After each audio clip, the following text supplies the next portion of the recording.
అఖండ భారతం అని మనం అంటూ ఉంటావే. అమోఘ్ గారు, ఆనాటి భారతదేశం ఏమిటి తెలిసిన? India, Pakistan, Bangladesh, Afghanistan, Balochistan, Burma, Nepal, Sri Lanka, parts of China, ఇంత ఈ మొత్తం కలిపిస్తేనే మొత్తం భారతదేశం. ఆ రోజు దాని భరతవర్షే భరతఖండే అంటారు. అవును, ఇంత పెద్దది ఆనాడు భారతదేశం. ఇప్పుడు ఈ ఉన్న భారతదేశాన్ని కూడా మనం రక్షించుకునే అర్హత లేదు మనకి. ఎప్పుడు దీన్ని చైనాను మళ్ళీ బ్రిటను కబళిస్తారో అన్నటువంటి భయం ఉంది నా మనసులో, చెప్తున్నాను నేను.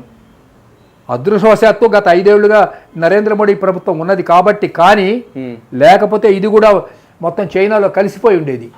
నేను చెప్తున్నాను వినండి. Narendra Modi is definitely A tallest leader. Okay, Nehru గారు చేసిన పిచ్చి పనులన్నిటికీ కూడా ఈ జాతి బలైపోయింది.